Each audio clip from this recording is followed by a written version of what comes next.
Suffering అనేది common. ఇప్పుడు నువ్వు సఫర్ అవుతే ఎవ్వరు నష్టపోరండి. నష్టపోయేది వాళ్ళే. హ్మ్.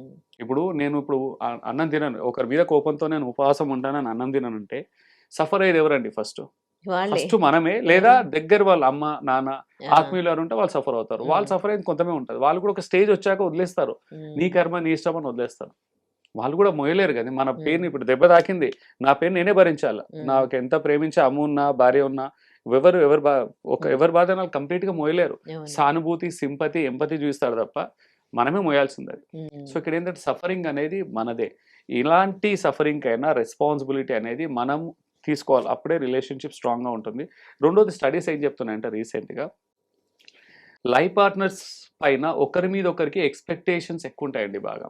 అందులో అన్నిటికంటే మోస్ట్ ఇంపార్టెంట్ ఏందంటే ఎమోషనల్ సపోర్ట్ అండ్ హ్యాపీనెస్‌కి కారణము, రెస్పాన్సిబిలిటీ వాళ్ళ లైఫ్ పార్ట్నర్‌ని జేస్తారు. హ్మ్. This is the biggest blunder. హ్మ్. 70-30 రూల్ అండి. Life is about 70-30 rule. 70% of happiness గావచ్చు, 70% ఆఫ్ అవర్ సక్సెస్ గావచ్చు, ఎవ్రీథింగ్ డిపెండ్స్ ఆన్ అస్.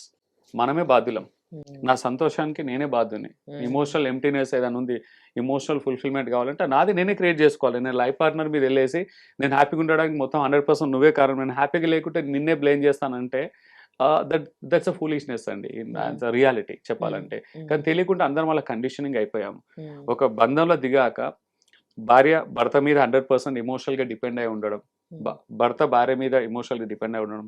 ఒకరి హ్యాపీనెస్ ఒకరిని బాధ్యులు చేయడం అనేది ఇట్స్ సంథింగ్ సైకలాజికల్‌గా ఇట్ ఈస్ అన్ ఇల్యూషన్ అండి. డెల్యూషన్‌లో ఉన్నట్టది. ఓకే. సో, మనది మనం రెస్పాన్సిబిలిటీ తీసుకోవాలి. మన హ్యాపీనెస్ ఇప్పుడు ఇంకొక ఎగ్జాంపుల్ ఇస్తానండి సింపుల్‌గా.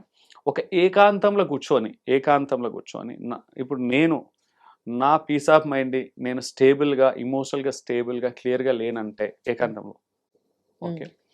నేను బంధంలోకెళ్ళాక కూడా హ్యాపీగా ఉండలేనండి. నేను పీస్ ఆఫ్ మైండ్‌తో ఉండలేను. పెళ్ళికి ముందు గూడా నువ్వు పెళ్ళికి ముందు గూడా if I am not having a peace at my own self. Hmm. పెళ్లి తర్వాత how can you expect from your life partner? చాలా హ్మ్. మందికి తెలీదది. నేను పెళ్ళికి ముందు చాలా సంతోషంగా ఉన్నాననుకుంటారు. లేరు. హ్మ్. హ్మ్. They are grown up children. పెళ్ళికి ముందు ఎలా ఉన్నారో అలాగే ఉంటారు పెళ్లి తర్వాత. దే ఎక్స్‌పెక్ట్ ఇప్పుడేందంటే వాళ్ళ పెయిన్‌ని వాళ్ళ లైఫ్ పార్ట్నర్ మీదకి ట్రాన్స్‌ఫర్ జేసేస్తారు.